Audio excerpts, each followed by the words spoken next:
All right, welcome to the weekend video. This is Enda here. This is bullwaves.org, and I wasn't going to do a video today, but here I am. I decided to just book up and get on with it. It's evening time. It's almost 5 o'clock here on the west coast of Ireland, so it's probably lunchtime, New York, and morning time, California, and nighttime, China. So um, I think I better just dive in and go over what happened this week. You know, what happened this week was not exactly what I was looking for, but um, I just have to, you have to. Sometimes you just have to grit your teeth and get on with it. So here we are. I'm going to do a short run through. I did a big long, missive last week on the long term patterns. So I'm going to do a short update today. And if you like nightly Elliott wave analysis, head over to bullwaves.org, check out what I have to offer, and get on there. Sometimes I much prefer doing the nightly updates because it's just I don't have to perform to the camera. But anyway, here we are. This is Eurodollar. This is I'll go to the 4-hour chart. This is the 5-wave count that I've been working with. We got a new high this week, and we are very close to, if we just update the chart here, we are actually very close to wave 5 here, reaching equality with wave 1 here. So I'll show you that on the short-term chart. We had a major extension in with wave 3, we had a 3-wave correction, wave 4. I had actually thought that maybe we were going to head down into wave 2, but so far not that. So far, no. You can see the dead pattern in the middle of the week there, where everybody was just waiting for that CPI print, and we whipsawed around yesterday. We've made a new high. We've come down off that high. I'm not sure whether the top is in yet, but we do have that wave 1 equals 5 coming up at about 109.42. And of course, everybody's happy now with the the dollar declining. Everybody's happy, and comfortable with the idea that the euro is rallying, and maybe you should start thinking about. I've even heard, um, uh, over and over the last couple of weeks, I've even heard, about European stocks, and maybe you should get into, emerging market stocks or European stocks. Right, right on time, right on time. So, if we're topping out wave 1, we should at least be correcting down in wave 2, and I'm looking towards that probably about par again. And I've said this before, but I think we should, clear out the excesses that has built, or the kind of the biases that have been built within this rally here. We should be talking pretty similar in gold, by the way, and I think you will see that the action in gold over the next few weeks will probably match the action in Eurodollar. So we're going to correct, I think, probably back towards par in a second wave correction, and I think that'll be the point where you should probably think about looking at Eurodollar again. But anyway, here we go. Let's move on. This is cable. I think we're going to decline in cable also. It hasn't happened yet, but we're still holding below the wave A high. If we do get a break of that wave A high, then that just simply means that wave A is traced out 5 waves up rather than the 3-wave pattern that I am looking at. So the idea here being that we've got 3 waves up in A, we should get 3 waves down at B. If we are looking at a wave A top here at 124.50, let's say, we should be looking at 3 down in A, 3 up in B. I think we've just hit the 62% retracement level. We're kind of, we've basically been flat along that kind of typical Fibonacci retracement level for this week. We rallied up into it, we failed. We rallied up into it so far, we failed. A slight punch above it, but we're closing the week below that 62% retracement level. I'm hoping next week we get that line into wave C down that I've been looking for, and I'm looking towards, let's say, about 115, maybe 116, 115 for a low in wave B. Okay, so this is the 4-hour count in dollar yen. We made a new low dollar yen. I didn't want that to happen. In fact, throughout the week I was looking for this 3-wave pattern to complete a higher low. We got 3 waves down all right, but we broke to a new low, which was, uh, that was just not warranted. But that's what happened. Um, the only thing I can offer here is an alternate view of the decline in wave C. So we've got and still an ending diagonal pattern here. So we've got 3 down in A, 3 up in B, or sorry, 3 down in 1, 3 up in 2, 3 down in 3, 3 up in 4, and 3 down in 5. So maybe we've still got that ending diagonal pattern. We have broken below the previous fourth wave low now, and we are coming in to a lower degree fourth wave at 126.33. So do we find a low there and then turn higher into wave 5? Well, that's kind of what I'm hoping for.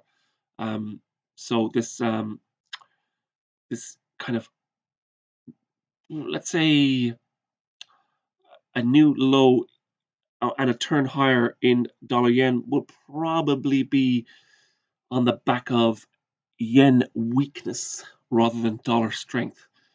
Um, uh, you know, the yen has been, unfairly, I think, taking.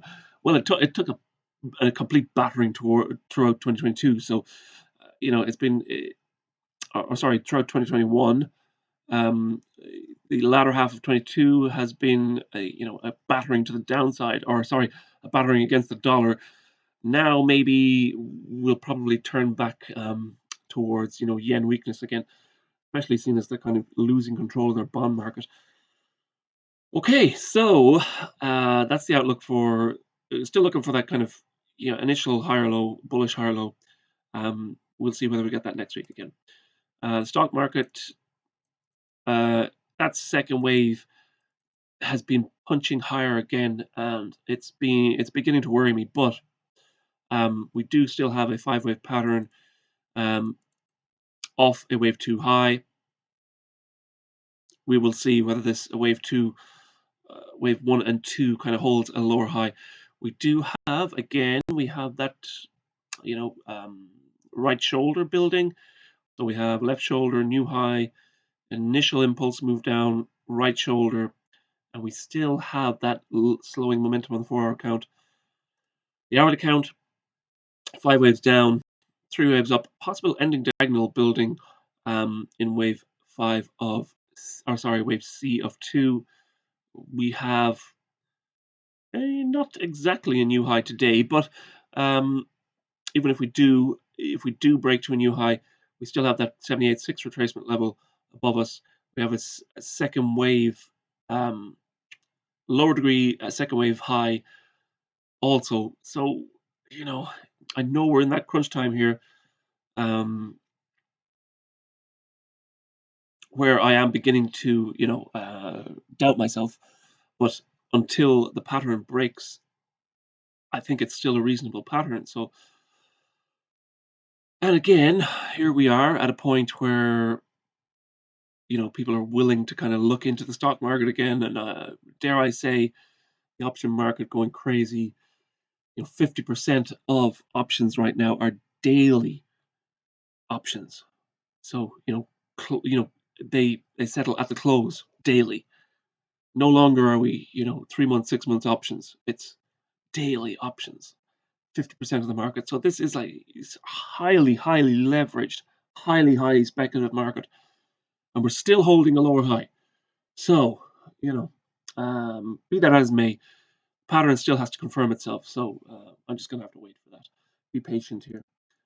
Gold has been holding up quite well this week. I've moved up the degree of the count here.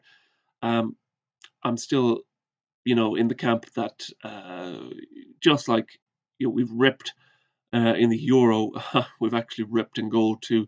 And I think it'd be probably, in terms of a pricing against dollar, it's an interesting kind of correlation to keep an eye on, especially when we've come off a pretty serious oversold low in both markets, both Eurodollar and gold. So I do suspect that we are going to just again, just when you see the headlines appearing across, the mass media, the attraction to gold is back. And the second you see a headline on mass media, that's probably time to look the other way, because nobody, mass media does not look at things until the end of the trend. So here we are, topping out again. I've not been good at calling this top here on gold. It's rallied longer than I expected it would, but I think it'll probably fall more than even I expected to. Um, Again, it's just a matter of being patient here, and that's what I'm going to have to do. I'm looking at this 5-wave pattern up in wave 1, so I should probably get a wave 1 label here.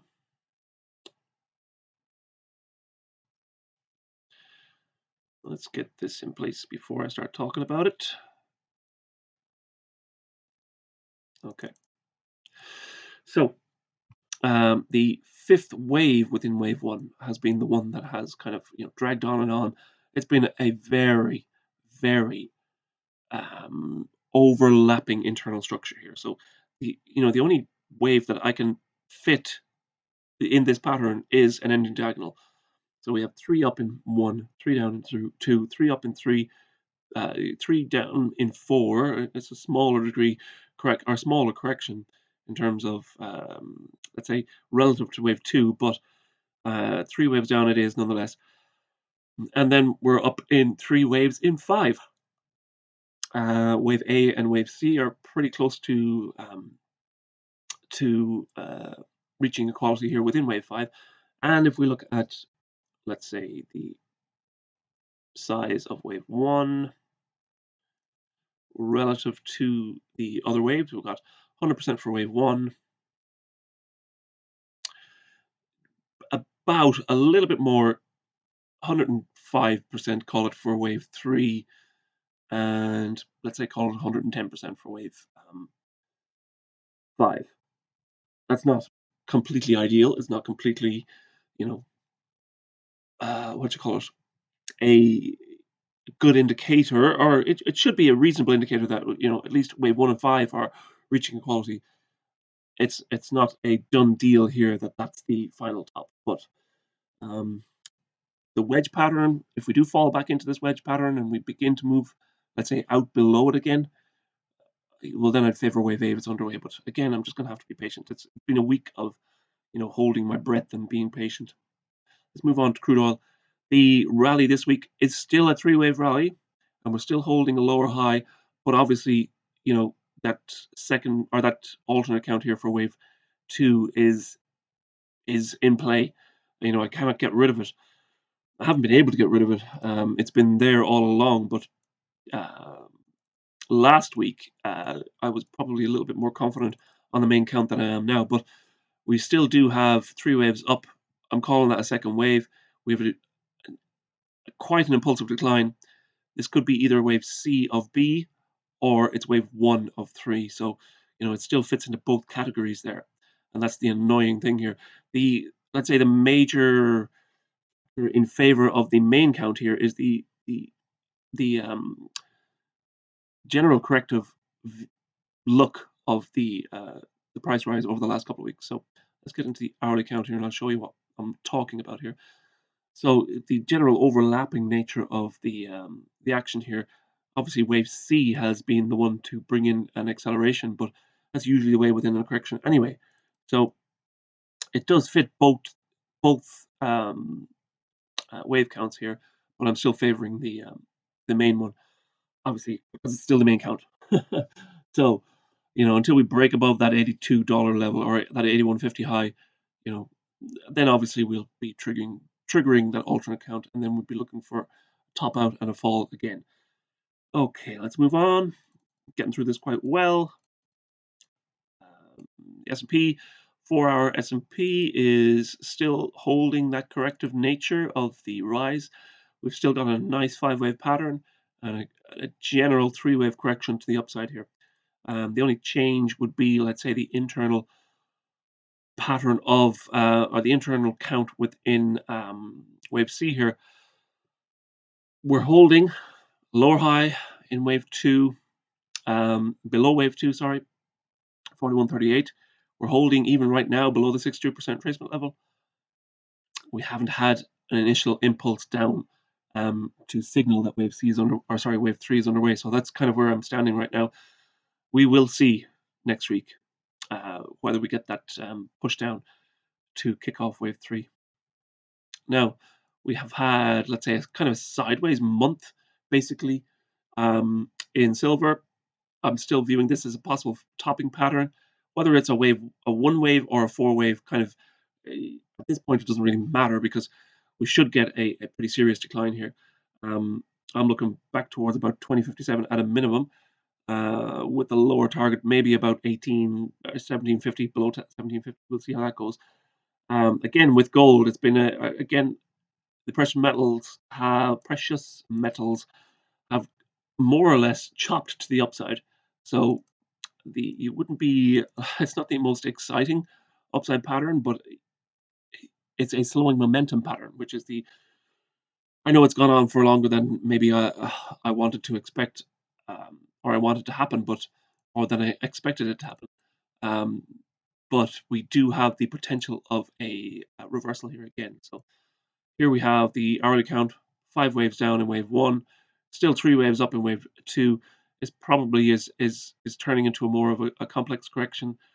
Maybe a 333 wave 2. We've got a double top right now. We had a nice impulsive move lower yesterday.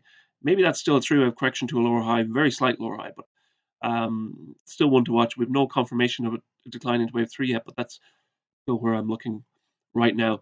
Again, you might look at the kind of head and shoulders pattern that's built around that previous top there, 2450 top. Left shoulder, head, right shoulder. Let's see if we get that spill down into a 3rd wave. Okay, move on to Nasdaq.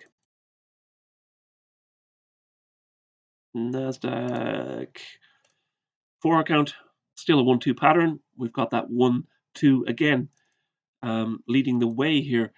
We've got 5 waves down, still got a 3-wave correction to a significant lower high. On the hourly count, we've got 5 waves down in wave 1, 3 up in wave 2. We're still holding at that 50% retracement level. And again, we haven't got the all clear, let's say, to turn down into wave 3. So the idea here would be to turn down into wave 3. And until we do that, I can't, I'm going to keep coming on here every week and warning of the, let's say, the very real possibility that we accelerate lower in a third of a third. And that's where at least the stock markets are pointing. And I think I'm geared to kind of like, how would you say, sound the alarm. In some ways, I get sick of sounding the alarm, but until the pattern reveals a true bullish, upside reversal, I can't say anything but watch your wallets here, because I think the Grinch is coming to kind of like steal something from you here. Okay, and the reality of things is something is coming to steal something from you, and that is time is coming to steal your life from you. And I hate to be, let's say, the bearer of bad news here, but we're all sinners. We've all fallen short of the glory of God. Nobody taught us to be sinners. It's just inherent within us. We are errant in our ways from the time we are born. You can blame just the fact that we have free will and we are humanity. But God did offer us a way back to the kingdom. He gave us that rock that is Jesus Christ, the Son of God. Go and check out my other channel.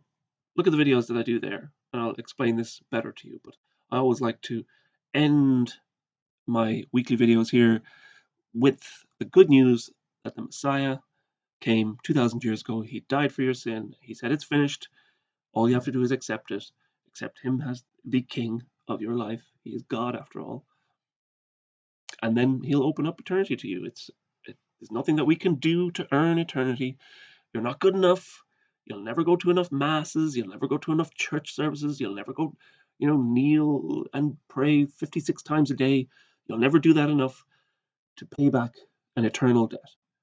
But God did that himself for you. All you have to do is accept it. And that's the proof that you have free will, because so many people don't accept it. We think that we can earn our way to eternity. Us as feeble mortal beings, with our bodies failing us right in front of our eyes, we think that we are powerful enough to earn eternity. But we're not. God did it for you. All you have to do is accept it. Accept the work that Jesus did on the cross. And ask him to show you. And then follow in the way. Okay, that's it. Until next week. Or if you're a member of the website, until tonight. But until next week, sayonara, adios, see you on the other side. Bye-bye.